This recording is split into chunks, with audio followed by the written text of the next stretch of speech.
પણ તમને અહીંયા મળી રહે. આના ગલગોટા છે, યલો છે, કેસરી છે, પછી આ એકદમ કેસરી કલરના ગલગોટા છે.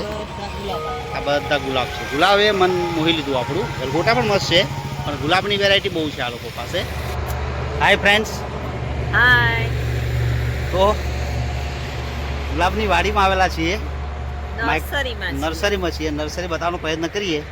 આ આપણા જાંગીરપુરાથી ઓલપાડ જઈએ ને ત્યાં થોડો જે પેલો બ્રિજ આવે ઉતરી જાવ ને તરત જ તમને સરસ મજાના ગુલાબનું અમે લગભગ 18 જણો બધે શોધ્યા. 2 દિવસથી આ પ્રમાણે શોધીએ છીએ, પણ અહીંયા મનમોહક ગુલાબો અમને આ રોડ સાઈડથી અમે ચાલ્યા જતા હતા. આ રોડ છે, આ તમે જુઓ તો જાંગીરપુરાથી સીધો આગળ ઓલપાડ જાય. ઓલપાડ અહીંયા 9 કિલોમીટર છે ઓલપાડ. તો અહીંયાથી આગળ જતાં અમારી ડાબી બાજુ લેફ્ટ સાઈડ અમને આ આખો નજારો દેખાણો. તો અમે ઊભા રહી ગયા. ઓકે મિત્રો, તો જોઈએ, બતાવીએ તમને બી. કદાચ આ બાજુ આવો તો મને તો ગુલાબ બહુ મોટા અને બહુ મસ્ત મસ્ત દેખાય છે. આ જો તો મને પાછળના કેમેરાથી બતાવવાનો પ્રયત્ન કરું. આ જુઓ, આ દરેક ભાવને એવું તો આપણે પછી છેલ્લે કહીશું તમને. આ ગુલાબ જુઓ, આ કળી સાથેનું ગુલાબ અને વ્હાઈટ છે, થોડા યલો પણ છે.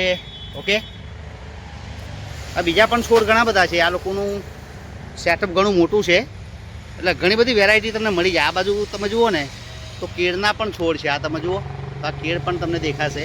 ઓકે, અને એ છોડ પણ તમને અહીંયા મળી જાય. ઘણું બધું સેટઅપ મોટું છે. તો આવો તો અવશ્ય એકવાર મુલાકાત કરજો જો આવા છોડ લેવાની ઈચ્છા હોય તો. આ જાસૂદ છે. ઓકે, આ શું છે? આપણા ઘરે ઉગાડ્યું તું એ છે ને, એને શું કહેવાય? આ બ્લુ ફૂલવાળું, આ બ્લુ ફૂલવાળું, આ અપરાજિતા. અત્યારે આનો ટ્રેન્ડ ચાલ્યો છે. અમારી ગેલેરીમાં છે, પણ વ્હાઈટ છે. આ પણ અહીંયા તમને મળી રહે. હા, આ અપરાજિતા છે. એની આવી સિંગો થાય, આ પ્રમાણેની સિંગો થાય. આ સિંગો છે એની. ઓકે, આ ફૂલ છે. હું હવે એને ફૂલ તોડી લીધું. હા, નજીકથી બતાવતો. અપરાજિતાનું ફૂલ. ઓકે, આમ અપરાજિતાનું ફૂલ છે. આ અપરાજિતાનું ફૂલ.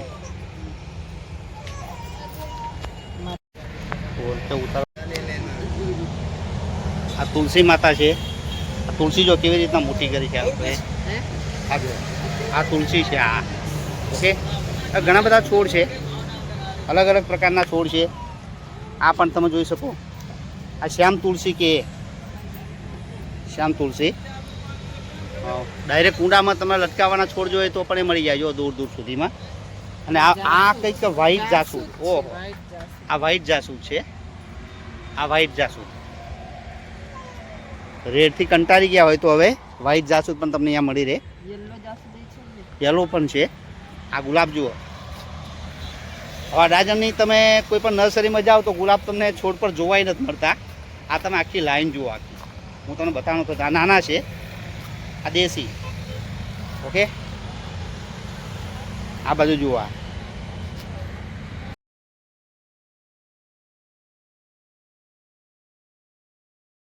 ઓકે મિત્રો, તો આ એક નાનો એવો બ્લોગ બનાવ્યો અમે. આ વચ્ચે નર્સરી આવી ગઈ ને અમે જઈ રહ્યા છીએ. ક્યાં જઈ રહ્યા છીએ? મેલડી માતાના દર્શન કરવા. મેલડી માતાના દર્શન કરવા. પણ ક્યાં આગળ? ઓલપાડ બાજુ મંદિર છે. મને ઓલપાડ છેક નથી જવાનું. ના, ઓલપાડ છેક નથી જવાનું. છેક માસમાં પાસે કેવું કંઈક લાગે છે. માસમાંથી પહેલા આવી જાય. હવે થોડીક જ વારમાં આપણે જાંગીરપુરાથી આગળ જઈએ, જમણી બાજુ મેલડી માતાનું મંદિર છે, ત્યાં દર્શન કરવા જઈએ છીએ. વચ્ચે આ નર્સરી અમને મળી. સરસ ગુલાબનો છોડ લેવો છે. ગુલાબનો છોડ અમને લેવો છે, પણ અહીંયાથી લેવાના કહીએ. ચાલો બોલાવીએ આને અને ગુલાબનો છોડ લઈએ. ઓકે મિત્રો, તો વિડીયોને લાઈક કરજો, શેર કરજો, કોમેન્ટ કરજો. હા, અને થોડું બહાર નીકળવાનું હમણાં ઓછું થાય છે એટલે વિડીયો બનતા નથી, પણ હા કન્ટિન્યુ રાખશું આપણે. Okay, bye bye, C you.